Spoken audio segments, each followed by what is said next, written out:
Aujourd'hui, je vais te parler du mythe de la pensée positive. Donc, si tu te dis que le temps arrange les choses ou encore que ça va bien aller quand ça va mal, regarde cette vidéo-là parce que probablement que tu te nuis à toi-même sans même le savoir. Je rencontre quand même souvent des gens dans ma pratique qui me parlent de comment ils utilisent la pensée positive justement pour se dire que ça va aller mieux, même quand ça va mal.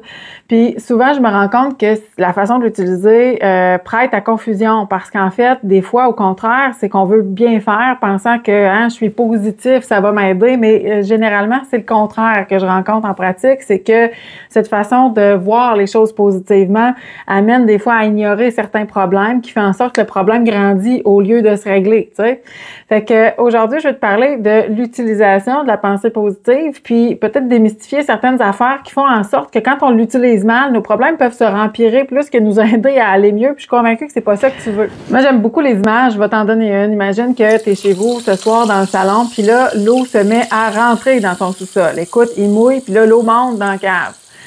Et toi, tu te dis, c'est pas grave parce que ça va bien aller, hein. Demain, il annonce une éclaircie, ça va arrêter de monter l'eau.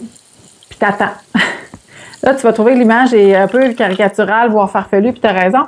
Mais des fois, la façon d'utiliser la pensée positive conduit au même résultat, c'est de s'accrocher à quelque chose en se disant « le temps arrange les choses, ça va aller mieux demain », mais dans le fond, c'est qu'est-ce que tu fais pendant ce temps-là pour t'assurer finalement que l'eau arrête de monter dans la cave. Tu as quand même une responsabilité probablement ou des actions que tu peux prendre maintenant pour te donner une chance. Et la façon d'utiliser la pensée positive, c'est justement cette façon qui va t'amener à voir la réalité telle qu'elle est et à envisager des solutions concrètes à mettre en place maintenant pour te donner une chance.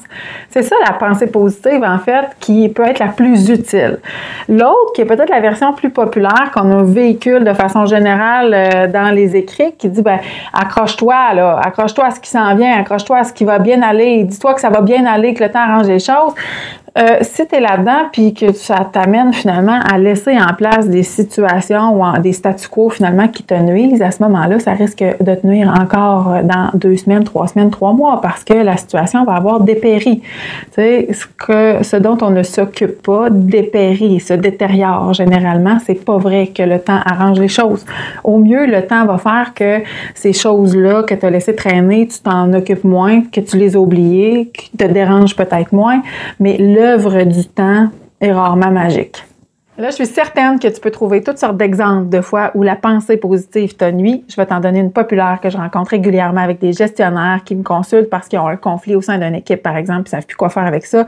Pourtant, ça a commencé il y a quelques mois, puis ils étaient convaincus que les 2-3 personnes qui étaient en conflit allaient trouver une solution à leurs problèmes parce que c'est des adultes.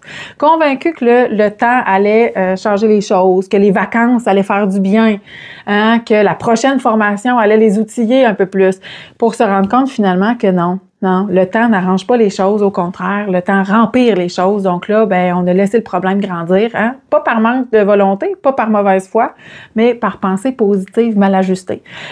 Pour en savoir plus à ce sujet-là, abonne-toi à la chaîne, tu vas être notifié quand tu viens sur YouTube, tout simplement, c'est gratuit et la semaine prochaine, manque pas la vidéo, donc tu vas voir les 3 piliers sur lesquels tu peux fonder ta pensée positive pour qu'elle soit créatrice de valeur plutôt que de t'amener à maintenir des problèmes qui sont en place dans ta vie puis risquer que ça se détériore.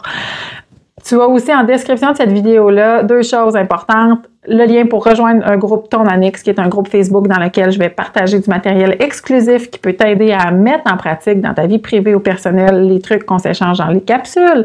Et tu as aussi accès à des outils gratuits que tu peux venir télécharger pour mettre en pratique aussi de ton côté ces stratégies-là que je montre dans les capsules. Alors voilà, sur ce, manque pas le rendez-vous de jeudi prochain et je te souhaite une belle journée.